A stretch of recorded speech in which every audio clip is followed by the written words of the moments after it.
Hello. जैसा कि आप लोग जानते हैं, this is Jiya, 8 years old Tibetan mastiff. ये हमारे पास आई थी मुंबई से फॉर एग्रेशन। पहले भी ट्रेन हो चुकी है बट विद नो रिजल्ट्स।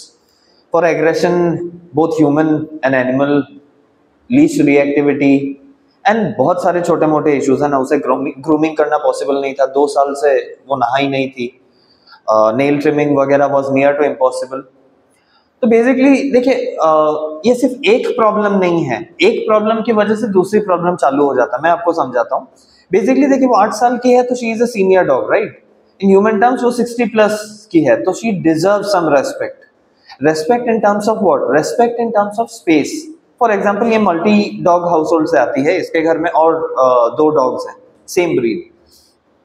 तो हमें इनके ओनर ने बताया था, जैसे she shows aggression towards them as well. पूरा मतलब बाइट, कभी ऐसा बाइट तक नहीं आया but she would show aggression.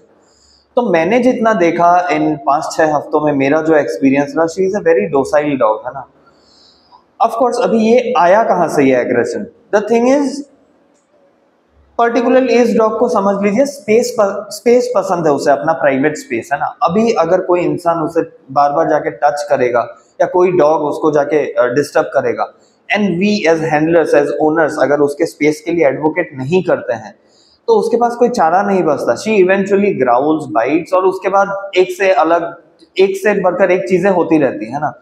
And धीरे धीरे वो समझने लगती है कि when I growl, when I bite, when I fight, तो जो भी आगे का डॉग है, इंसान है, वो पीछे जाता है।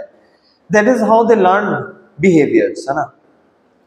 तो अभी इसके लिए, इस टाइप के डॉग के लिए क्या करना है? First we have to respect for who she is. उसे अगर किसी से मिंगल करना, इंटरेक्ट करना पसंद नहीं, तो we have to respect that.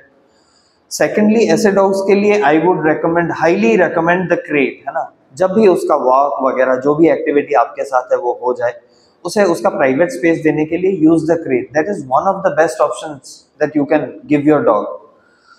वहां पे वो सो सकेगी। Adult dog, senior dog, she needs around 18 to 20 hours of sleep. ये तो हो गई उसे स्पेस देने की बात in the crate.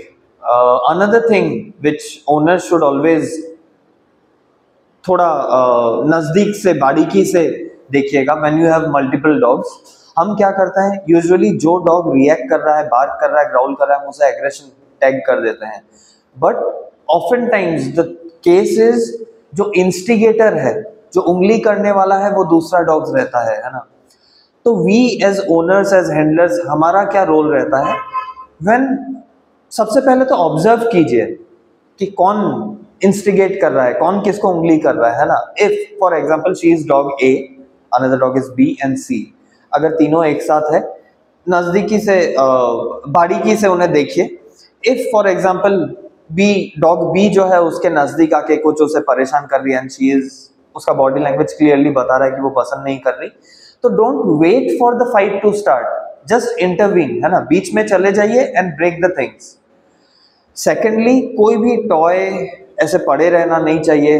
Dogs resource guard things, even for the smallest thing जो आप डिसाइड, सोच भी नहीं सकते, मे बी एक स्टिक पड़ा हुआ है, but they will resource guard. तो ऐसे सारी चीजों को मल्टीपल डॉग हाउस होल्ड पे मॉनिटर करना रहेगा। सेकेंडली, खाना अलग अलग दीजिए, खाना नजदीक नहीं होना चाहिए। Don't give them any option कि वो नेगेटिवली इंटरेक्ट कर सके, है ना। और अगर कोई कर रहा है तो just intervene and correct the dog that is creating the problem. तो देन यहां तक बात नहीं आएगी, है ना।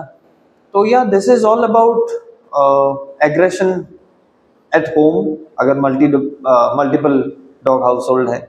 If you have any other questions, you can drop it in the comments and I'll try to answer them.